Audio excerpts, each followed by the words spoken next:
Hello दोस्तों, कैसे हैं आप सब। उम्मीद करता हूँ आप लोग बहुत बढ़िया होंगे और अपनी अपनी लाइफ में बहुत बढ़िया कर रहे होंगे। तो ये ज्योमेट्री का सेकंड वीडियो होगा जिसमें कि हम कुछ और चीज़ें देखने वाले हैं। तो चलिए स्टार्ट करते हैं यार। तो पहली बात तो रेगुलर क्या होता है, ठीक है। तो रेगुलर मतलब ये होता है, मैं जैसे रेगुलर पॉलीगन के कॉन्टेक्स्ट में हम पढ़ रहे हैं इसको, ठीक है। तो रेगुलर मतलब क्या होगा कि जिसकी साइड्स क्या है, इक्वल हो बेसिकली, ठीक है। सारी साइड से इक्वल हो। तो जैसे कि रेगुलर प्रॉपर्टीज़ क्या होती है, इसमें लगेंगी वो triangle, square, pentagon, नोनागन, hexagon on all this, ठीक। तो अब देखो ऑल साइड्स आर इक्वल होंगी, ठीक है। इंटीरियर एंगल जितने भी होंगे सारे इक्वल होंगे, ठीक है।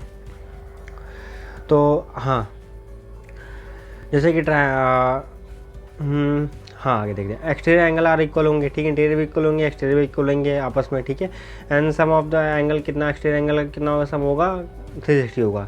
जैसे कि एग्जांपल लेते हैं एक ट्रायंगल का, ठीक है। तो ट्रायंगल में इंटीरियर एंगल का सम कितना होता है, 180 होता है, हमें पता है, ठीक है। पर इस लाइन को अगर थोड़ा सा एक्सटेंड कर देते हैं, ये रही, और इस लाइन को थोड़ा सा एक्सटेंड इधर कर देते हैं तो ये एंगल एक्सटीरियर बना।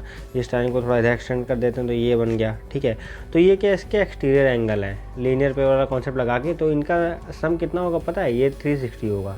ये काम आ सकता है, ठीक है। 360 होगा, ठीक है। इंटीरियर का इतना, तो एक्सटीरियर का 180, बाहर का 360, ओके। अब देखते हैं इसको निकालने का जो तरीका होता है, एन इंटू एक्सटीरियर एंगल इसको 360, ठीक है। नंबर ऑफ साइड्स होंगी ये और नंबर ऑफ एक्सटीरियर एंगल, ठीक है। तो ये तुम आगे अप्लाई कर सकते हो, ओके। अब चलो आओ देखते हैं, एक टेबल देखते हैं, ठीक है। तो देखो ऐसे ये रहा पेंटागन, फिर हेक्सागन, फिर ऐसे करके आगे चीज़ें बढ़ती जाएंगी, ठीक है। एक्सटीरियर एंगल, फिर इंटीरियर एंगल कितना होगा, ठीक है। हर एक चीज़ ये आप टेबल देख सकते हो, ओके। बोलोगे तो समझा भी देंगे। जैसे कि मान लो ये इसकी साइड मान लो हेक्सागन है, उसके 6 नंबर ऑफ साइड 6 हैं, ठीक है। 360/n करोगे, ठीक है। यार यहीं से यार कर लिया, ठीक है। तो 360 कितना था, तो वैल्यू क्या आएगी, n मतलब n की वैल्यू यहाँ पे इस नंबर ऑफ साइड्स कितनी थी, हमारे पास 6 है। तो 360/6 करोगे तो कितना आएगा, 660 आएगा। तो एक एंगल 60 होगा, सारे एंगल बराबर होते हैं, ठीक है। उसमें ये हमने जस्ट अभी पढ़ा था, अगर रेगुलर है तो, ओके। तो एक्सटीरियर एंगल कितना होगा, 180 में से माइनस कर दोगे तो एक्सटीरियर एंगल निकल आएगा 120, ठीक है। और सम ऑफ क्या इंटीरियर एंगल, तो वो कैसे निकालोगे, n into number of sides into interior angle. Interior angle कितना है, 160 है, ठीक है। साइड कितनी है उसे हमें निकल आएगा। और वैसे ही सारी चीज़ें होती हैं, ठीक है। और ये 3 पाई वाला भी कॉन्सेप्ट है, पर ये रहने ही दो, इतना ही कर लो। अगर तुम्हें और कुछ जाना है तो ये देख सकते हो।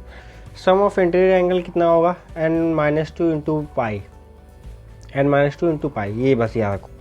हाँ, तो हम ये देख रहे थे sum of interior angle equal to n-2 pi, ठीक है। तो बस ये n क्या है, नंबर ऑफ साइड है, इतना ध्यान रखना, ठीक है। तो वो तुम्हें एंगल मिल जाएगा। यार देखो 3 पाई क्या है, 1 बेसिकली कितना होता है, पाई की वैल्यू क्या होती है, 180 होती है। 3 पाई के 540 हो गया, सिंपल, ठीक है। तो इस लॉजिक से बेसिकली हमने ड्राइव किया। अगर तुम्हें इतना पता होगा, अगर इंटीरियर एंगल पूछ रहा होगा वो, तो साइड्स तुम्हें पता है, n-2 करोगे, उसमें 2 माइनस करोगे, ठीक है। और क्या मिल जाएगा तुम्हें, पाई लगा के सम उसका मिल जाएगा, ठीक है। तो एरिया तुम्हें निकालना हो, कैसे निकालोगे, एरिया ऑफ रेगुलर पॉलीगन निकालना हो तुम्हें, तो उसके लिए half number of sides, half into number of sides, radius of inscribe circle. मान लो जो रेडियस हो इंस्क्राइब सर्कल का, मान लो ये रहा, ये वाला मान लो पेंटागन है, इसके अंदर एक इंस्क्राइब सर्कल जो बीच में है, जो सब ऐसे टच कर रहा है। अब इसका तुम रेडियस तुम्हें पता हो तो तुम्हारा काम बन जाएगा, ठीक है। और नंबर ऑफ साइड्स पता हो, रेडियस पता हो, ये सब मल्टीप्लाई कर दोगे तो तुम्हें एरिया निकल आएगा रेगुलर पॉलीगन का, ठीक है। और डायगोनल निकालने के लिए n² - 3n/2, सिंपल। ये फॉर्मूला याद मतलब करना है, कर लो, ठीक है। मेरा क्या सिंपल है, मैं ऐसे याद रखता हूँ, n/2 - n क्या है, नंबर ऑफ साइड्स हो गए बेसिकली, ठीक है। यहाँ भी नंबर ऑफ साइड्स है बेसिकली, ओके। मान लो तुम्हें एक साइड बनानी हो, ये लॉजिक कैसे काम करता है, क्योंकि तुम्हें 2 पॉइंट को कनेक्ट करना पड़ेगा, तभी तुम 2 पॉइंट को चूज़ करोगे n नंबर ऑफ पॉइंट से, तभी तुम वो साइड्स बना पाओगे बेसिकली। और साइड्स माइनस कर दो, तुम्हें डायगोनल चाहिए बेसिकली, ठीक है। तो साइड सारी माइनस कर देना, तुम डायगोनल मिल जाएंगे, ठीक है। या तो n² - 3n/2 या फॉर्मूला है, जो भी तुम्हें पसंद है भैया वो याद कर लेना, सिंपल, ओके। तो अब आगे चलते हैं, ठीक है। आगे देखते हैं थोड़ा और बेसिक कॉन्सेप्ट। अब देखते हैं और क्यूबॉइड के बारे में भैया क्या है। तो उसका देखो वॉल्यूम क्या होता है, length to breadth to height. जैसे ये है, ये रही हाइट, ये लेंथ, ये रही ब्रेथ, ठीक है, दोनों तीनों को मल्टीप्लाई कर देंगे तो वॉल्यूम निकल आएगा। एरिया क्या निकलोगे, एरिया क्या है, ट्वाइस ऑफ, देखो एरिया क्या है सबका, एक क्यूब ले लो तो उसका बाहर वाला देखते हो कितनी सरफेस, एक ये रही, ठीक है, एक ये सरफेस रही, टोटल 6 सरफेस होती हैं। तो उसमें क्या है, दो का इन्वॉल्वमेंट हो रहा है, जैसे कि ब्रेथ का भी हो रहा है और लेंथ का भी हो रहा है, फिर हाइट का हो रहा होगा या फिर ब्रेथ का हो रहा होगा। जैसे कि यहाँ लेंथ या ब्रेथ का हो रहा है, यहाँ पे हाइट और हाइट का ये वाला एरिया निकल के आएगा, ठीक है। तो ऐसे के ऐसे 6 एरिया हैं, तो twice of LBH, BH, HL और LB हो गया, ओके। और उसके बाद क्या है, डायमीटर, अरे डायगनल नॉट डायमीटर। तो डायगनल भैया देखो कहाँ से ले रहा है वो इम्पोर्टेंट है, ओके। डायगनल बेसिकली देखो एक कोने से, मान लो तुम रूम में हो तो दूसरे कोने तक जा रहा है, एक नीचे से दूसरे के सामने ऊपर तक, ठीक है। ये डायगनल निकालना है तो √(a² + b² + h²) ये होता है। क्यूब पर देख लें तो क्यूब का साइडें सेम होती हैं तो एक क्यूब हो गया। डायगनल क्या होगा, √3 ये हो गया, ठीक है। बिल्कुल बेसिक चीज़ें होती हैं। और सरफेस एरिया हमें पता ही है कि एक का क्या होता है, सरफेस एरिया क्या होता है, साइड टू साइड, 6 है टोटल तो 6a² हो गया, सिंपल। सिलेंडर हो गया, तो भैया सिलेंडर क्या एक सर्कल है, बहुत सारे सर्कल ऐसे है H हाइट तक जुड़े हैं लगातार, तभी सिलेंडर बनता है ऐसे करके। तो देखो ध्यान से ऐसे याद रखना, सर फॉर्मूला अगर बना रहे हैं तो एक क्या एरिया क्या हो गया, वॉल्यूम है, ठीक है। तो πr² बेसिकली मान लो एक सर्कल का एरिया हो गया 2D में, ठीक है। इसको 3D ले आ रहे हैं, अब H भी जोड़ रहे हैं, ठीक है। तो H कैसे जोड़ रहे हैं, मान लो ये रहा, ये H हाइट तक इसको लंबा कर रहे हैं ना, तो ये π² × H, ये वॉल्यूम हो गया। कर्व सरफेस एरिया जो मुड़ा होगा वो सरफेस एरिया, सिर्फ अंदर का वॉल्यूम नहीं ले रहे हैं। तो देखो 2πr × H तक सिर्फ, ठीक है। तो 2πr क्या होता है, कमेंट करके बताना यार, बचपन से ही सबको ही पता होता है, ठीक है। और साथ में H तक जोड़ रहे हैं तो ये कर्व सरफेस एरिया ऊपर वाला आएगा। और टोटल सरफेस एरिया निकालना है तो बेसिकली 2πrh कर लेना + 2πr² कर लेना। एक ऊपर वाला सर्कल, एक नीचे वाला सर्कल, 2πr² हो गए और 2πrh एक CA से जोड़ के 2πr r + h, ये फॉर्मूला आ जाता है TSA का, टोटल सरफेस एरिया का, ठीक है। अब देखते हैं स्फीयर।